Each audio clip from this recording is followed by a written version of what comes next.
இன்னைக்கு 1 pot இட்லி சாம்பார் எப்படி செய்யறதுன்னு பார்க்கலாம். இது வந்து ஒரு 5 to 10 minutesல செஞ்சிடலாம். ரொம்ப டேஸ்டியா இருக்கும் ஹோட்டல் ஸ்டைல் இட்லி சாம்பார்.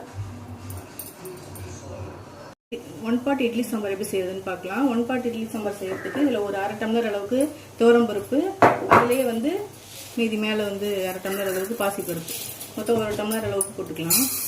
இதை போட்டு நல்லா வாஷ் பண்ணிட்டு பார்க்கலாம். இதில் வந்து தேவையான அளவுக்கு தண்ணி ஊற்றிக்கலாம். ஒரு 4 to 5 டம்ளர் அளவுக்கு தண்ணி ஊற்றிருக்கேன். அதுக்கப்புறம் இதில் வந்து உருளைக்கிழங்கு 1, கேப்சிகம், பீன்ஸ், கேரட், எந்த வெஜிடபிள்ஸ் வேணாலும் போட்டுக்கலாம். நிறைய வெஜிடபிள்ஸ் சேர்த்துக்கோங்க. அதுக்கப்புறம் ஒரு 4 தக்காளி, ஒரு 2 பெரிய வெங்காயம் போட்டிருக்கேன். கொஞ்சம் கத்திரிக்காய். குழந்தைங்க நிறைய காய்கறி சாப்பிட மாட்டேறாங்கன்னா இந்த மாதிரி செஞ்சு கொடுக்கலாம். அவங்களுக்கு தெரியாது காய்கறி போட்டுருக்கிறதே, அந்தளவுக்கு ஈஸியாக சாப்பிட்ருவாங்க. இது வந்து குழம்பு மிளகாத்தூள் ஒரு 2 ஸ்பூன் போட்டுக்கலாம். காரம் அதிகமாக வேணும்னா கொஞ்சம் அதிகமாகவும் போட்டுக்கலாம். அப்புறம் மஞ்சத்தூள்,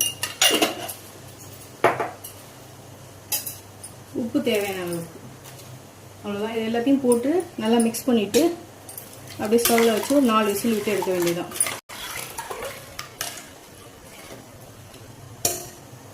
இப்போ வந்து ஸ்டவ் ஆன் பண்ணிவிட்டு இதை வச்சுட்டு ஒரு 4 விசில் விட்டு பார்க்கலாம்.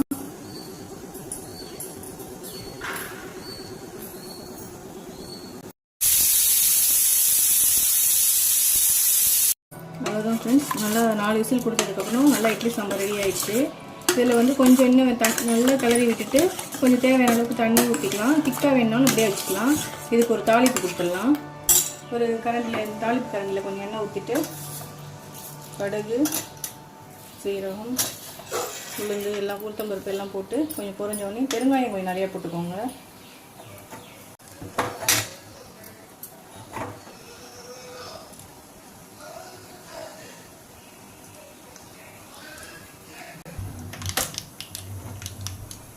பெருங்காயம் கொஞ்சம் நிறைய போட்டுக்கலாம். இதுக்கு இது பண்ணி இதில் போட்டுக்கலாம். அவ்வளோதான். இதில் கொஞ்சமாக தண்ணி, கொஞ்சம் திக்காக இருக்கிறதுனால கொஞ்சம் தண்ணி ஊற்றி கறி விட்டு ஒரு கொதி விட்டு ஆஃப் பண்ணிக்க வேண்டியதான். அவ்வளோதான். ஒரு கொதி வந்ததுக்கப்புறம் கொத்தமல்லி, கருவேப்பிலை போட்டு ஆஃப் பண்ணிட வேண்டியதான். அவ்வளோதான் friends. Hotel style idli sambar ready ஆயிடுச்சு. செஞ்சு பாருங்கள், சூப்பராக இருக்கும் டேஸ்ட். நம்ம சேனலை வந்து சப்ஸ்கிரைப் பண்ணி வச்சுக்கோங்க. அப்போ தான் இது மாதிரி சிம்பிளான டேஸ்டியான ரெசிபீஸ்லாம் நீங்கள் பார்க்கலாம்.